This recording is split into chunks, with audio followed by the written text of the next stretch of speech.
गतकाली संध्यारे कलिंग नगरस्थित अतिरिक्त एसपी कार्यालय प्रशासन पक्षरु एक त्रिपाक्षिक बैठक बसिथिला एवं एही 3 घंटा आलोचना परे कोनोसी समाधान बाहरी नथिला फलरे पुनर्बार विफल होइथिला।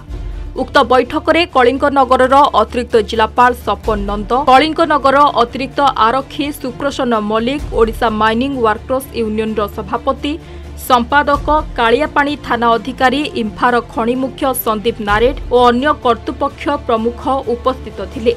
एही आलोचना विफल हेबा परे ओडिशा माइनिंग वर्कर्स यूनियन पक्षरु कुहाଯାଇଛି जे दाबी पूरण न हेबा पर्यंत एही आंदोलन जारी रहिबो और आंदोलन को आहुरी तीव्रतर हेबो बोली चेतावनी दिया जायछि। सूचना थाउ कि जाजपुर जिला कालियापाणी स्थित इम्फा खनि रे श्रमिक मानक धारणा 18 दिन में पहुंचीथिबा बेले श्रमिक मानकु न्याय्य हक देबारे इम्फा कर्तृपक्ष अवहेला करुछंती बोली अभियोग होईछि। लोडिंग श्रमिकों विभिन्न समस्या और श्रमिक मारण नीति विरुद्ध रे ओडिशा माइनिंग वर्कर्स यूनियन नेतृत्व में शताधिक श्रमिक खनिर मुख्य फाटक सम्मुख में गणधारणा बसिछंती। लोडिंग श्रमिकों एही आंदोलन फल खनि खनन और परिवहन संपूर्ण बंद रही। अभियोग मुताबक इम्फा खनि कर्तृपक्ष कोरोना परठारु लोडिंग श्रमिकों को मासकु मात्र 6 दिन कार्य करने को अनुमति दे मेसिन साहाय्य कार्य संपादन करुछंती। ताहा 26 दिन कार्य करने को लोडिंग श्रमिक अड़ी बसिछंती।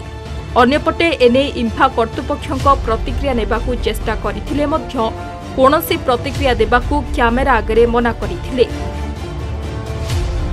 मीटिंग रे कोन हम ए जे कंपनी अहंकार से तो किछि करि परला नै आ से कोन करबो आगु को आपण माने कोन करियो बोली चिंता करछंती। आगु कोन करबो एपा कंपनी को एठी रखै जाबो नै हम ए एपा मानी तरा निया दळे जाबो देखि गाडिया करछि सब पुटी पुटा दे के हम सागो आलू बैगन लगे के हम व्यापार करबो एबे आरे जोरदार धारणा बडबो आ छाडबो नै हम हां हम छुआ पिला नै के आसबो धारणा रे बसबो हमने कहते आम रखब ना बोली आम सुकिंदा एरिया लोक आमर घर ये आमर माइनी से आमको जदि से रखबे ना से कौन रही कम करबा बाहर के ड्यूटी वाला आसन सब गुड़ा को बाड़े के तोड़देव क्या कि रखब ना लोक आम खाइबा पाऊन से बाहर लांच नहीं टंका नहीं बाहर लोक आनिक ड्यूटी देवे आमर बड़े कहे जगह नहीं आमर बड़े कहे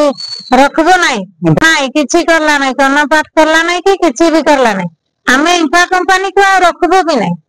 हमें एरिया रे भी ताकू हमें भी जगह देबो नहीं से हमर एरिया भाई नहीं कि बंधु नहीं कि केही नथि। मुश्री Bhagirathi Odisha mining workers union रो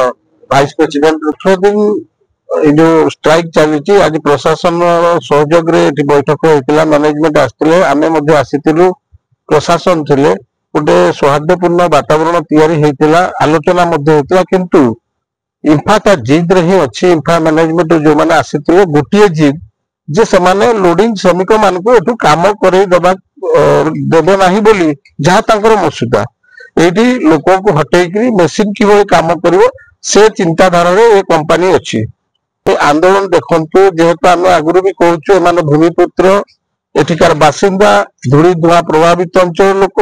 तो तांकर दाबी हक न्याय्य अच्छी से काम करवा निहाती दरकार जेहेतु दीर्घ 25 वर्ष धरी काम करते आज भी से काम पाइबा हकदार अच्छा एवं करेंगे ये आंदोलन आप जानी जारी रही आगामी दिन जे पर्यंत समाधान बाट या से पर्यंत निश्चित भाव स्ट्राइक चलो। त्रिपाक्षिक बैठक में आमर व्यू हेड थे इम्फा कंपनी तरफ व्यू हेड नारायण सार थे पर्सनल डिपार्टमेंट पी सावत थे आपणकर कलिंग नगर जो से महांती बाबू थे एडीएम सार थे आमर एडिशनल एसपी सार थे आईआईसी कालियापाणी थे आम यूनियन आमर जनरल सेक्रेटरी प्रेसिडेंट महोदय एवं आम लोडिंग विभाग प्रतिनिधि आम समस्त चलू दीर्घ 18 दिन बसिला श्रमिक आंदोलन कलापर आज जिला प्रशासन डाकरा आम आसी गोटे समाधान करने